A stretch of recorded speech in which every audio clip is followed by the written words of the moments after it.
अस्सलामुअलैकुम जी फ्रेंड्स, आज का जो हमारा टॉपिक है वो है रिपल फैक्टर। हम लोगों ने इलेक्ट्रॉनिक्स वन की सीरीज स्टार्ट की हुई है। इस सीरीज में आज का जो वीडियो नंबर 3 है, इसका डी पार्ट है ripple factor in rectifier circuit, यानी कि हाफ रेक्टिफायर के लिए रिपल फैक्टर क्या होता है, फुल वेव रेक्टिफायर के लिए मेरे पास जो रिपल फैक्टर क्या है उस पर बात करने की कोशिश करेंगे। तो आने वाली वीडियोज़ में हम इंशाल्लाह रहमान इन टॉपिक्स पर भी बात करने की कोशिश करेंगे। तो ये देखते जाएँ। तो आइए आज के टॉपिक को स्टार्ट करते हैं। बिस्मिल्लाहिर्रहमानिर्रहीम, सल्लल्लाहु तआला अला मुहम्मद सल्लल्लाहु अलैहि व आलिहि वसल्लम। अब देखिए, जो हमारे पास रिपल फैक्टर होता है, ये रिपल फैक्टर होता क्या है? एक्चुअली ये हमारे पास डायमेंशनलेस है, ये सिर्फ एक रेशियो है जिसको हम डिनोट करते हैं। ये हमारे पास ये गैमा है, आर नहीं है गैमा है। ये डायमेंशनलेस होता है, यानी कि ये रेशियो होती है। किसके दरमियान रेशियो होती है?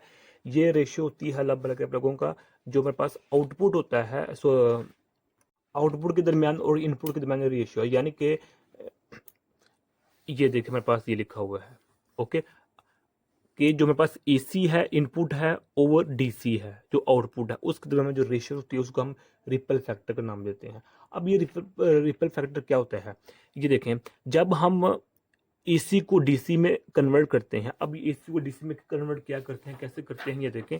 जो हमने ए बी सी इन तीनों पार्टों में हम सिर्फ यह डिस्कस किया हुआ है, मेन जो इस बात है कि हम किस तरह एक एसी को डीसी में कन्वर्ट कर सकते हैं, एसी वोल्टेज को डीसी वोल्टेज में कन्वर्ट कर सकते हैं। वो हम हाफ वेव, फुल वेव और ब्रिज, इन तीनों के जरिए हमने देखा है लास्ट 3 वीडियोज़ में। तो अब जब हम एसी को डीसी में कन्वर्ट करते हैं तो डीसी में कुछ एसी की फॉर्म आ जाती हैं। अगर हम एसी वोल्टेज को डीसी वोल्टेज में फॉर्म कन्वर्ट कर रहे हैं तो क्या होता है कि कुछ ना कुछ पार्ट एसी का रह जाता है, ओके। तो उसकी रेशियो को हम कहते हैं रिपल फैक्टर है। डन हो गया कि जो टोटल इनपुट है हमारे पास ओवर जो हमारे पास आउटपुट में एसी का कंपोनेंट है, या आउटपुट का मतलब है डीसी फॉर्म में, उसकी रेशियो को हम रिपल फैक्टर का नाम देते हैं।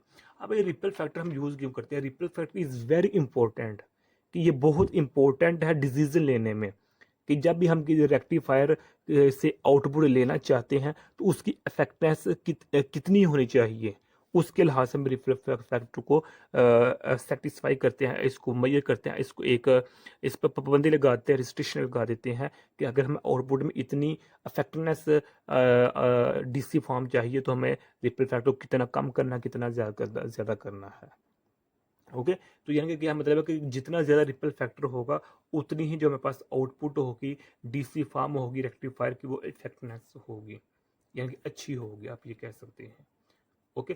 तो अब इधर मैं डायरेक्ट वैल्यू लिख देता हूँ, वो अभी हम देखते हैं कि अगर हम हाफ वेव रेक्टिफायर की बात करें तो उसके लिए मेरे पास 1.21 आती है, और फुल वेव रेक्टिफायर के लिए जो मेरे पास रिपल फैक्टर की वैल्यू आती है वो मेरे पास आती है लगभग 0.48, ये है। यानी कि जब हम फुल वेव रेक्टिफायर में रिपल फैक्टर की बात करते हैं तो मेरे पास बहुत कम आती है। इसका मतलब क्या है कि ए फुल वेव रेक्टिफायर में जो आउटपुट है वो अच्छी है, और हाफ में जो मेरे पास रिपल फैक्टर वो है वो ज़्यादा कंपोनेंट है। तो इसका मतलब क्या है कि जो डीसी फॉर्म में आउटपुट में हमें जो डीसी मिल रही है उसमें एसी का अच्छा खासा कंपोनेंट है, जो कि एसी मतलब जो कि हम इनपुट दे रहे हैं।